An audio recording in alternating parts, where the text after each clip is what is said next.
Everyone, welcome back to my channel. आज झाडांबद्दल थोडी माहिती करून घेऊयात। जसं मुलांना नुसतं जन्म देऊन होत नसतं, तसं त्यांच्यावर संगोपनही करावं लागतं, तसं काहीसं झाडांबाबतीतही आहे।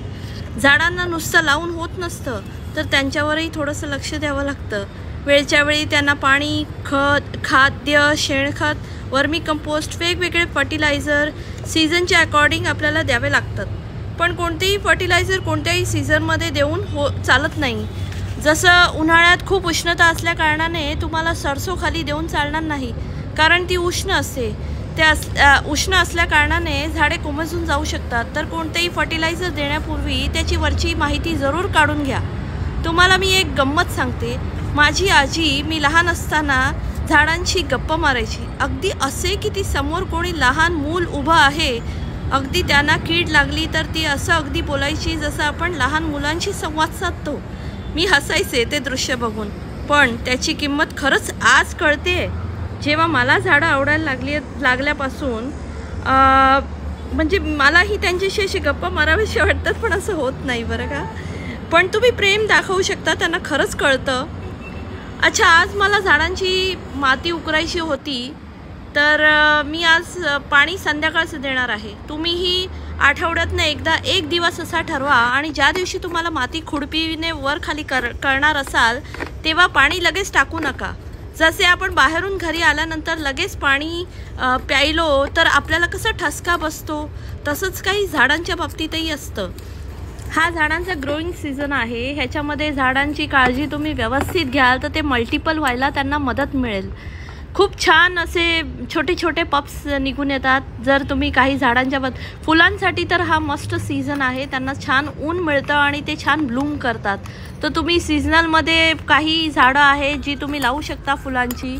नाही आहेत तर जास्वंद, सदाफुली म्हणा, आणि बरेच फुलांची झाडं आहेत जी आता ब्लूम करतात।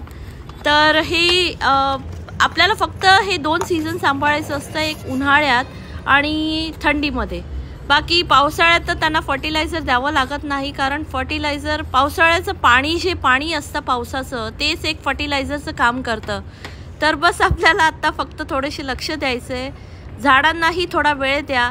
खूप छान झाडांना हा माझा पर्सनल एक्सपिरियन्स आहे, आणि त्यांच्याकडे वेळोवेळी तर त्यांना निहाळणं सुद्धा त्यांना इतकं आवडतं झाडांना। खरंच झाडं इतकी छान ब्लूम होतात, इतके छान नवीन पालवी फुटायला लागते की तुम्हाला खरंच स्वतःलाच माहिती पडेल की अरे हे काय चेंजेस आहेत। त्यांना प्रेमाची गरज आहे, त्यांना लक्षाची गरज आहे। त्यांना पण आपलं म्हणजे त्यांना कळून येतं की आपण त्यांची केअर करतोय। ते कुठे कुठे आपल्याला आईसारखं समजतात।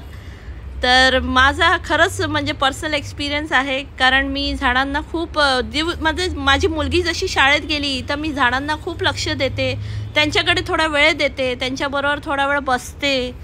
मी गप्पा नाही मारत पण मी झाडांकडे खरंच म्हणजे त्यांची पिवळी झालेली पानं काढते। अगदी छोट्या छोट्या गोष्टी, ज्या बेसिक गोष्टी आहेत ज्या झाडांना आवडतात ॲक्च्युली, त्या मी करते त्यांच्याबरोबर बसून। आणि पिवळी झालेली पानं काढत राहा, कारण त्यांची एनर्जी खूप वेस्ट होते त्यात। हिरवीगार पानं छान दिसतात, पिवळं पान नेमकं छान नाही दिसत तर ते काढून टाकत जा। ह्या छोट्या छोट्या बेसिक गोष्टी आहेत ज्या आपण लक्ष देऊ तर झाडांची खूप छान ग्रोथ होईल। चला तर मी लवकरच आणखीन एक व्हिडिओ बनवेन, डिटेल व्हिडिओ बनवेन खाद्याच्या बाबतीत, म्हणजे कोणतं फर्टिलायझर द्यायचं काय आहे। तर चला भेटूयात पुढील ब्लॉगमध्ये। Take care friends and bye.